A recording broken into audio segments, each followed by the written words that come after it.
So according to a recent survey, a whopping 77% of Gen Zers have admitted to bringing their parents to a job interview. This is 100% a symptom of a full-blown generational crisis, and we need to talk about it because Gen Z is cooked.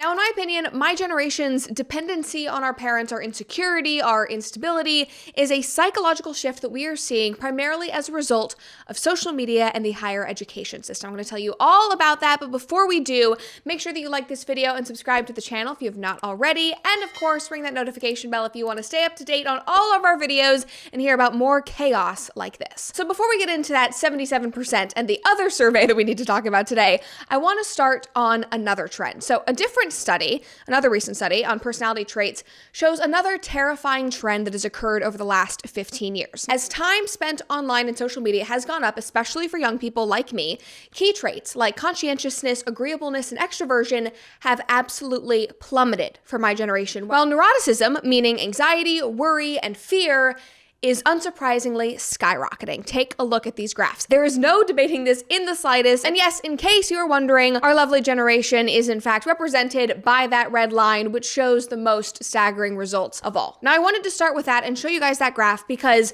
obviously Gen Z has problems. We have talked about this at length, ad nauseum. We have talked about the mental health crisis, all of that. This is just another example of that. This is just another example of how we are essentially psychologically wired for anxiety. And that is now showing up in every other part of our life, especially in the workforce. And we're going to get into that. But before we do, I want to say the point of this episode and the other episodes that I do about Gen Z and my generation, it's not supposed to attack Gen Z. I actually just want to spread awareness and shed light on all of these problems because all of us are feeling them. We feel them in ourselves. We feel them in our friends. We see the manifestations of these issues in our culture, in our society. And I think if we can shed a light on it and get to the root cause of a lot of these issues, then we can hopefully change for the better. Whether that means pulling ourselves up by our bootstraps, trying to make things better for our friends, or at least, at the very least, making things better for the next generation, then that is a net positive. And so that is why I do episodes just like this. Because if I can at least shed a light on how an entire generation was systemically failed by social media and a predatory university system and a culture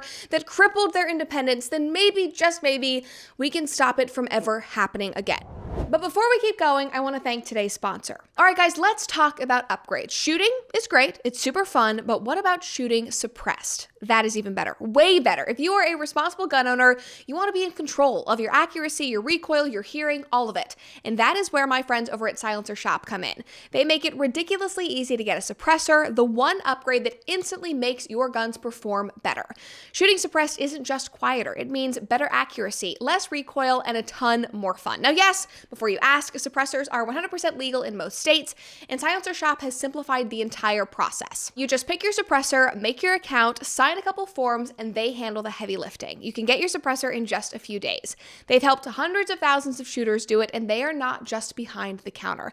Silencer Shop is so great because they are out there defending our Second Amendment rights every single day. So if you are ready to make your shooting experience smarter, safer, and seriously more fun, head on over to silencershop.com/Cooper and get started. Silencer Shop, because shooting suppressed makes you better. All right, so now we can officially get into it. That 77% statistic that I mentioned at the top of the episode, guys, that is just the tip of the iceberg. 77% of these respondents brought their parents to a job interview. Now, to be fair, that statistic does require some more context because that 77% does include parents who were driving their children to interviews. And that could be a 15-year-old Gen Zer trying to go get a job at McDonald's, or on the other end of the spectrum, it could be a 25-year-old that still lives at home and needs mommy and daddy to take them to their job interviews. And a lot of people on social media, as this was going viral, they were using that fact to blow off the survey and say, none of this is real, none of this is relevant, the problems aren't that bad, they are not that severe. But the fact of the matter is, it kind of is that bad, because the other information that was brought out in this report does not help their case at all. It actually just makes Gen Z look even worse, because that same survey found that in addition to the 77%, 53% of respondents said that their parent had spoken with a hiring manager on their behalf. That is far worse than driving their child to a job interview. They went on and they said the dependence persists when young people enter the workforce. So after they have gotten the job, because their parents have either gone with them or driven them and have spoken to the hiring manager after the fact, 73% of respondents said that they have had their parents help complete work assignments, and 45% reported regularly having a parent talk to their current manager. But guys, I can't even comprehend a situation. Like, I'm thinking back on my time at Daily Wire in like a corporate environment, or when I was working at Young Americans for Liberty.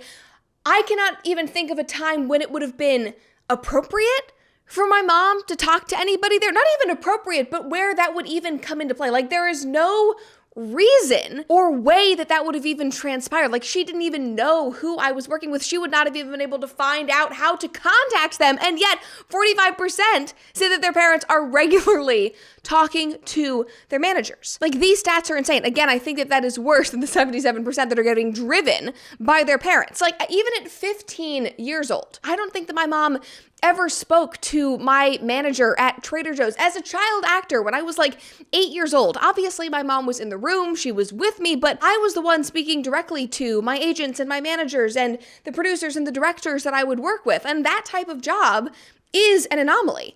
Like, most people are not on set with their parents, which is legally mandated by the Actors Union, by SAG, so she had to be there. But that type of job is not the case for most Gen Z. Like, most Gen Zers were not on film sets with adults at 8 years old. We're talking about part-time jobs after school, or jobs while you're in college or right out of college. These are the jobs that we're dealing with in this survey, and parents are heavily involved. So genuinely, contrary to what commenters were saying on X, I do not see a single way to excuse this. Like, genuinely, how is this happening? Is Gen Z just that much in trouble? Now, this Yahoo Finance headline really said it all. They summed up a lot of this. They said Gen Z really are the hardest to work with. Even managers of their own generation say that they're difficult. Instead, bosses plan to hire more of their millennial counterparts. Guys, what Yahoo was saying in this article is the Gen Zers themselves are even admitting to struggling with things like professionalism, motivation, and communication skills.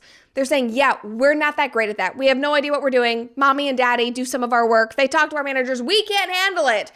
And even Gen Z managers who are working at these companies are saying, yeah, we cannot deal with this anymore. We are going to hire millennials instead. Like, nobody wants to work with us. Later in the article, they said, it's no secret that Gen Z often gets flack for, in the words of the Sister Act star Whoopi Goldberg, not busting their behinds at work quite like the previous generations did. And I feel like I don't even need to go into any more depth on that point. Like, we have talked about this at length. We have talked about Gen Z not being able to have, small talk in break rooms, not knowing how to communicate with people in the workplace. We have talked about, I've told the story a million times now, about taking that interpersonal communications class in school and being told that HR departments are preparing to welcome my generation because we are so anxiety ridden. We are so different than other generations, and companies have no idea how they're going to have to deal with us. Like, we have talked about that so much. But even knowing all of that, never in my wildest dreams did I assume that this would be manifested in, or that this would result in parents having to step in and do their children's work for them, or speak to hiring managers or current managers on their behalf. Like, that is even lower than I thought possible. But unfortunately for all of us, the problems do not stop there, because not only is my generation psychologically wired for anxiety and incapable of handling basic workplace obligations and interactions, but we are also the product of one of the world's biggest scams that is leaving us thousands of dollars in debt before we even get a job. A scam that probably gave us more anxiety and dread instead of real preparation for the real world that would have mitigated all of these problems, even as we deal with the results of social media. We'll dive back in, but first, a quick word from our sponsor. Now, you guys know that I take my sleep very seriously. Like, there is nothing I love more than being horizontal, relaxing in my bed, and the key to that relaxation is my Helix Dusk Luxe mattress. It is so good, guys. It is so amazing that Alex and I even got more for every guest room in our house, because everybody who visits us deserves to have the best night's sleep possible. And what I love about Helix, besides how comfortable the mattresses are, is how easy it is to find your perfect fit. Their sleep quiz matches you to the ideal mattress based on your individual preferences. And so whether you sleep on your side, your back, your stomach, whether you like a firmer or softer mattress, Helix has something for everyone. We chose the Dusk Luxe for its perfect balance of support and comfort, and we have never looked back. I genuinely have never slept better. Helix will deliver your mattress right to your door. You just unbox it and let it expand, and then you are ready to go. Plus, there is a 100-night sleep trial, so you can make sure that that mattress is truly the right fit. So if you're ready to upgrade your sleep, head on over to helixsleep.com/Brett for 25% off site-wide. This is exclusive for listeners and viewers of The Brett Cooper Show. Again, helixsleep.com/Brett for 25% off site-wide. Make sure that you enter our show name after checkout so that they know we sent you on over. Now, you guys probably caught on the moment that I said thousands of dollars in debt, but obviously we are talking about the university system and the student loan crisis. And one thing that I want to say is that I think a lot of Republicans kind of revel in this crisis because we often see it, on the other side of the aisle, and we see these, lesbian dance theory PhDs not being able to get a job, and we laugh and we jeer and we point fingers. But this happened to young Republicans as well. This happened to young kids who were not trying to go into a ton of debt to become lesbian dance theorists or whatever the insane degree is that we want to laugh at today. They were just doing what society told them they should do, that was going to bring them success and set them up for the real world. And I don't think we should laugh at the plight of any of these young kids that are now crippled under this incredibly exploitive system. And that is what I want to touch on here. Now, I don't know why all of this popped up on my X feed right now, but I have been seeing a huge debate over the last couple of weeks as a bunch of videos from young people and Gen Zers have been popping up online about who, if anyone, should bail out my generation and help end this crisis, because obviously something has to be done. Now, taxpayers, clearly, that is not the solution. We should not be on the hook for other people's poor decisions. Even if I empathize with them and sympathize and say, I wish that this never happened, I know that you were led astray, that is still not my job to bail you out. Forgiving student loans, that sounds like a beautiful, simple, glorious thing, like free healthcare, everything's free, money just grows on trees. That's not how it works. That is on the back of taxpayers. That should not be done. That is not the solution, especially not through taxpayer and government assistance, because you and I, did not cause the problem. The real villains here, in my opinion, are the predatory colleges that took advantage of this system in the first place. They took advantage of both the students and the loan system, and Robbie Starbuck pointed it out in this tweet. Now, he is quote tweeting one of the many videos that has been circulating around of young people crying about their debt, crying about not being able to get their feet under them and get a job. And Robbie said, let's really be honest. A lot of these college loans were absolutely predatory, and the kids had no idea what they were signing up for. Many of them have worthless degrees now. This is a real problem. A bank really should only give loans for degrees with real earning power. And I completely agree. And I know a lot of people will say, well, their parents should have told them better, or they should know better. But think about your high school experience. Just the normal conventional high school experience going through the public school system. They did not teach young Americans about loans. A lot of these parents might not have known any better.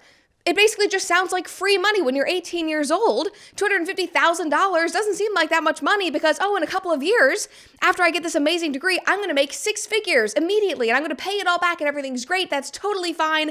I don't need to think about interest or anything like that. I'm not going to have any worries because everybody told me this is exactly what I need to do in order to be successful. Nobody was realistic with them. Nobody told them what that actually looks like in 4 years, 8 years, 10 years, 15 years.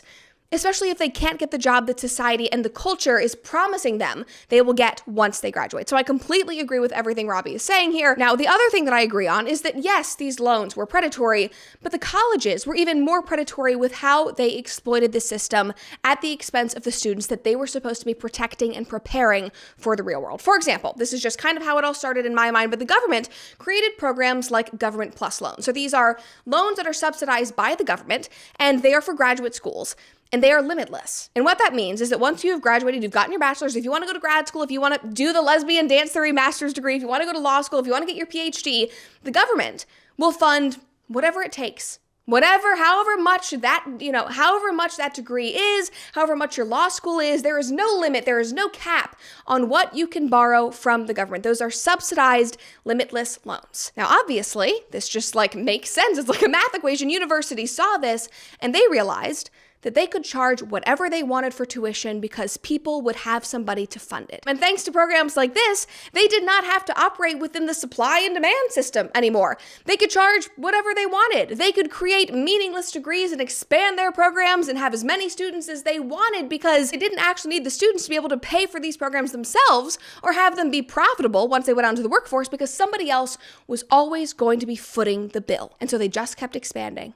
They just kept increasing the tuition. And that is why, for example, every university and its mother has a law school now. That's why there are programs like the lesbian dance theory master's degree, because it does not matter to them if those programs actually translate into real life jobs or money. It doesn't matter to them that we have too many lawyers and not enough legal jobs. It doesn't matter that for a lot of these students, they will go into hundreds of thousands of dollars of debt and only make $50,000 a year as a lawyer and never be able to pay that back. They do not care because they got the tuition check, they cashed it, and they can move on. And thanks to the government and the lenders for creating the system in the first place, they were able to just make money and never face consequences. And to his credit, I think that this is an incredible thing that Trump is doing. This is some of the rot that President Trump is talking about ending in his big, beautiful bill. You can see it here in this tweet that we have up on the screen, but Trump wants to end these limitless subsidized loans that allow colleges to rip off students because he knows that it is only increasing our debt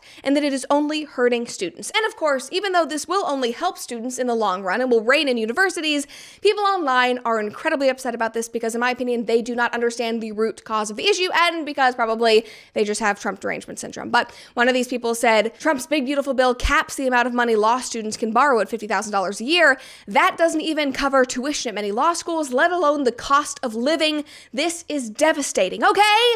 That's not Trump's fault. That is not his fault in the slightest. That is the fault of the universities. The colleges are the ones with the power to end these programs and end the insane tuition bloat that only they benefit from. Insane tuition that genuinely does not make sense even when you add in inflation. Like, what Trump is doing is objectively a good thing.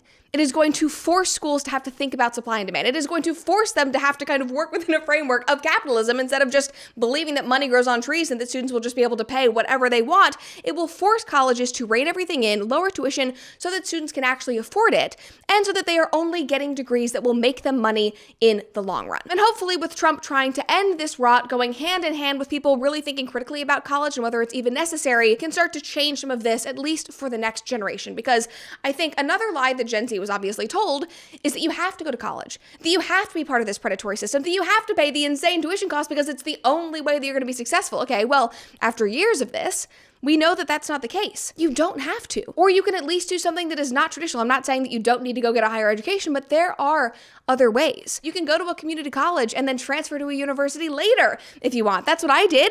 You can go through a certificate program. You can take a couple gap years and actually figure out what you want to do with your life and decide whether this is actually the right path for you. You can go to trade schools. That's an incredible, incredible opportunity, especially for the young men who are watching out there. Because genuinely, and I know you guys hear this a lot, but unless you want to be a doctor or a lawyer or an engineer, for a lot of people, there really isn't a direct need for a degree, and yet we have convinced my entire generation that it is the only way to secure your future. But based on the jobless, crying, and in-debt Gen Zers that I have been seeing all over my TikTok and my X feed for the last 3 weeks, obviously that is not the truth, and obviously something needs to change. And to be honest, who would want to pay for schools that spit out students just like this girl? Excuse my language, but to that I say fuck ICE and fuck the Trump administration.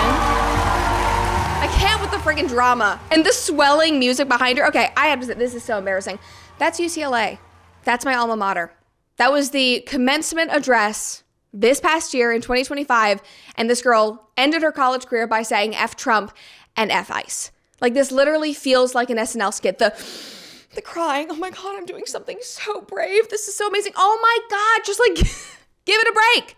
Like, really, it really is how you want to end your college career? That tells us so much more about what college taught you versus what is going on in the world right now. And these are the types of students that colleges are spitting out. Students who are emotionally fraught and anxiety-ridden over politics instead of being empowered and ready to take on the adult world with real-life experience and preparation and genuine excitement. Instead, she is ending her college career like this. And the thing that stood out to me even more than her face and the swelling music and the drama and what she was saying was the smug, smiling professors in the background. If you didn't catch that, I'm going to put that clip right back up here. You need to see both of those professors smiling and clapping as she politicizes her commencement address. They are getting rich off of this system. They are getting rich off of feeding these students lies. They take hundreds of thousands of dollars from students every single year. They teach them nothing of value about the real world. They do not set them up to be able to get jobs. They don't even set them up to be able to go to a job interview by themselves and interact with their managers on their own.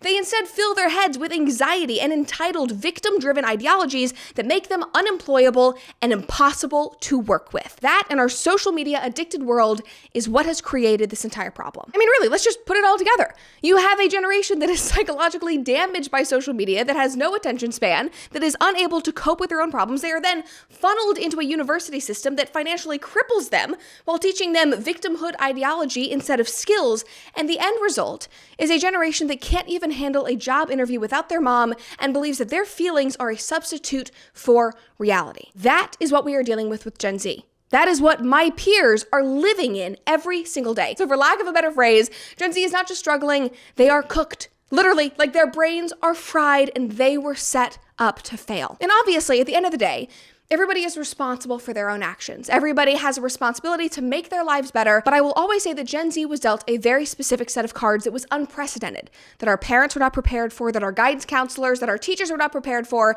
and we are seeing the outcomes. So where do we go from here? Well, first of all, I think what Trump is doing is great. I think that we do need to hold the universities accountable. I think we need to end the government-backed limitless student loan so that we can hold them accountable. That is a first step to forcing the universities to have any kind of skin in the game again. But all of that, of course, is a more systemic and institutional issue that is going to take years to cure, in my opinion. And so what do we do as individuals? My message to my peers would be that the only way out is to reject the world that was built for us, that we were born into. And I am genuinely so sorry that so much of my generation was led into crippling debt and into these insane programs without fully understanding what that meant and what it meant for your future. And I do think that we need to find a solution that is fair for everyone and at least protects the next generation. But for now, at least, what you can control is how you respond to the situation and what you do next. So take care of yourself, please, for the love of God. Log off and touch grass and focus on solutions, things that you can do in your young adult life. Because that anxiety that we all feel, that I'm sure many of you feel on a daily basis, that is a bug, not a feature of who you actually are. So take responsibility. Because while yes, there are systems that fail Gen Z, unfortunately, no one is coming to save you. And that could either cripple you or it could empower you to completely change your life for the better. And I hope you choose the latter. So build real life skills, challenge yourself, push yourself out of your comfort zone, learn to handle conflict and not feel like a victim 24/7. And understand that at the end of the day, unfortunately, this is not a comfortable fact, but that the world does not owe you or anyone else a sense of purpose. That is on you to find and create.